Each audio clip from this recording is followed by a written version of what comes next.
Elle vous attend.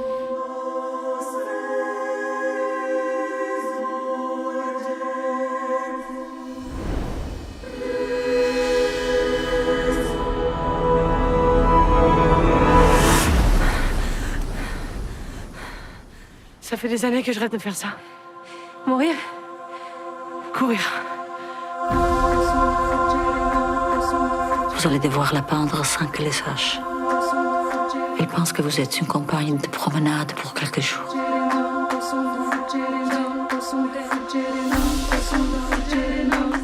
Que savez-vous de mon futur mariage? Rien. C'est tout ce que j'en sais aussi. Quand allez-vous vous marier? Je ne sais pas si je vais me marier. C'est parce que vous pouvez choisir que vous ne me comprenez pas. Je vous comprends. Quand vous êtes embarrassé, vous mordez vos lèvres. Vraiment. Quand vous êtes troublé, vous respirez par la bouche.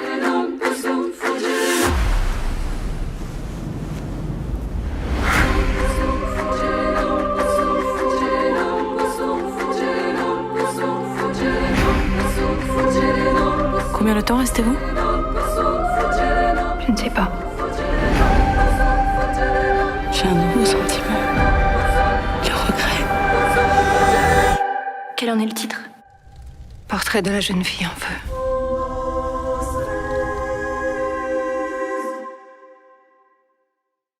What is going on, guys? I just got out of seeing Portrait of a Lady on Fire, and I initially wasn't going to review it just because it had been so long since it came out. Usually when I release my reviews, I want them to come out like right when the movie comes out or opening weekend around that time, just because obviously that would make sense. And, you know, I'd heard a lot about this movie. It won Best Screenplay at Cannes, and I believe it was nominated for Best Foreign Film at the Oscars. Don't quote me on that, but I just wanted to go see what all the buzz was about and just go check it out before it left theaters.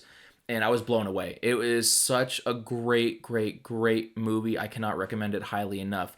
Only to those people that it, I guess, appreciate it as like a form of art and not just entertainment, because this is not Avengers. This is not your basic action movie where, like, it is entertaining, but it's a very slow burning and meditative film. And I think that's one of the reasons why I liked it so much. A large part of the film is about painting. And so, I mean, obviously with a name like Portrait of a Lady on Fire, that's what it's about. It's a period piece, and basically this woman is commissioned to go and paint a portrait of this woman who's very elusive, and people have tried to get her portrait before, but she will never pose and is just overall very elusive. It's very difficult to see her face, and so she plays this sort of mysterious character up until the big reveal of where you see her face.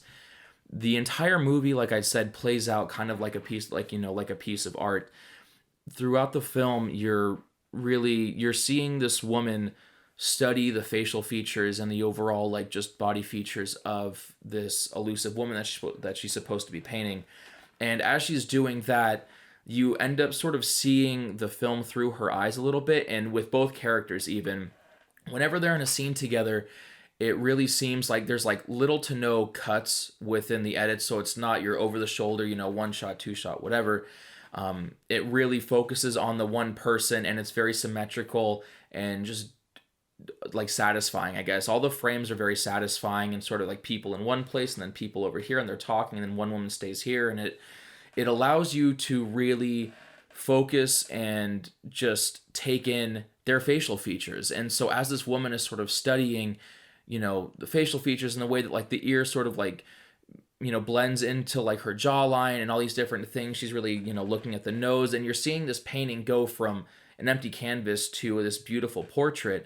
So as she's painting it, you're seeing it step by step, and, you know, as that's happening, their relationship is, you know, developing and turns into like this whole like love relationship type thing they have going on, which is sort of another plot point in the film. I don't want to talk about it too much and spoil it for you guys, but the idea is that she continues to be painting her portrait throughout the film. It's a work in progress. And as she's doing it, you see her really, really fixate on like the tiniest features of the way that she has certain marks on her face, or again, like I said, with the ear and the way that her hands are placed with the posing and sort of the modeling. And so the cinematography and the blocking throughout the film really, really just take that home, and it allows the viewer to look at the frame and whatever is going on in the film at that point as a piece of art, and sort of really appreciate the facial features of the different characters. And that's something that I haven't really seen in a long time, if at all, with certain things, because obviously you want to keep the viewer engaged.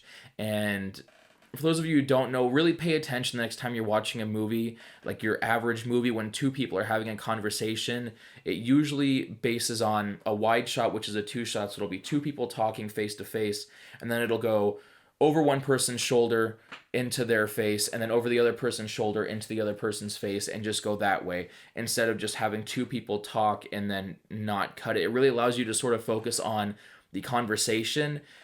Like I said in the beginning of this video, it has a tendency to get a little bit boring if you don't have a admiration or can't like appreciate this kind of stuff, which I don't blame anyone who can't. That's just sort of, it's just different type of people, you know what I mean?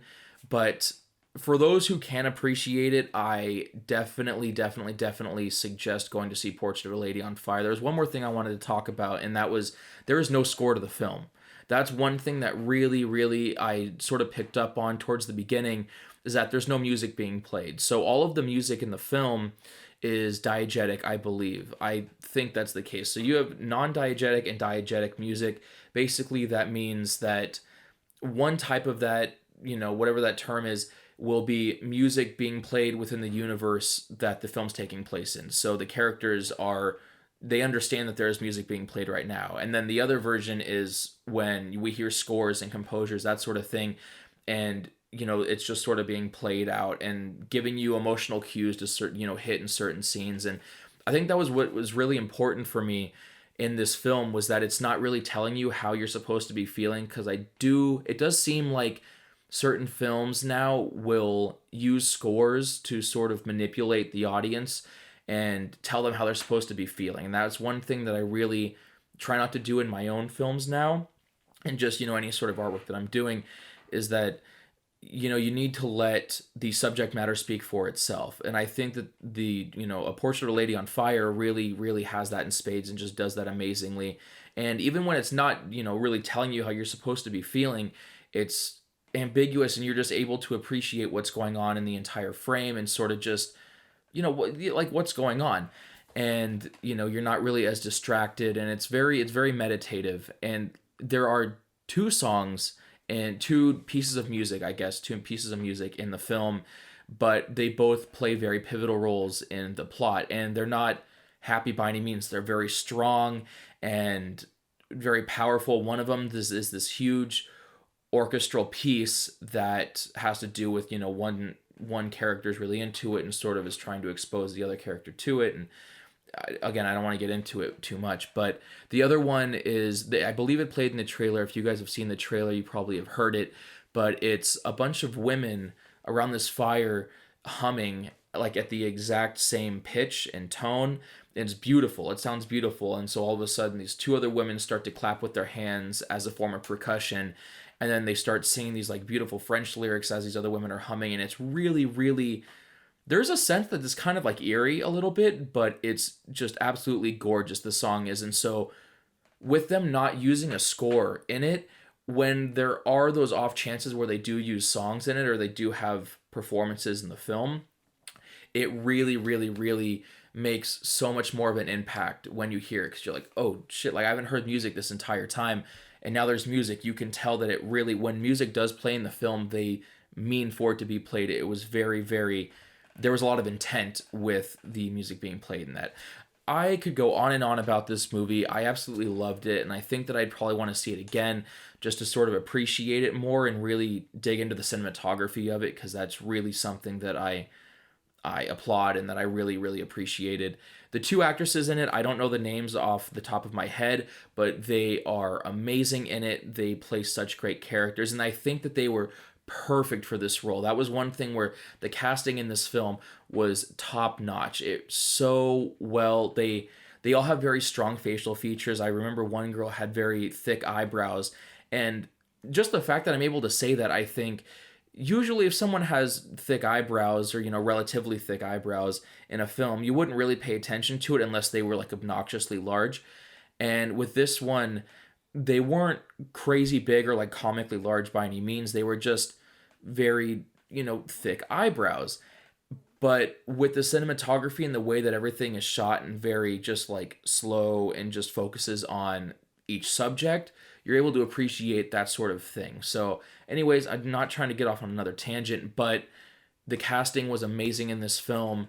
The lack of a score, I think, really played up to sort of the overall atmosphere of the film. And then the cinematography of it was absolutely beautiful. And I think they really did a bang up job making it seem like a piece of art because it really played off that way. So like I said, I can go on and on about it, but the bottom line is go see A Portrait of a Lady on Fire if you guys haven't already. Yeah, and then once you guys do, if you guys do, let me know what you think and see if whatever I said sort of resonated with you guys, or if you picked up on anything else. I'd appreciate that. So yeah, awesome. Thank you guys so much.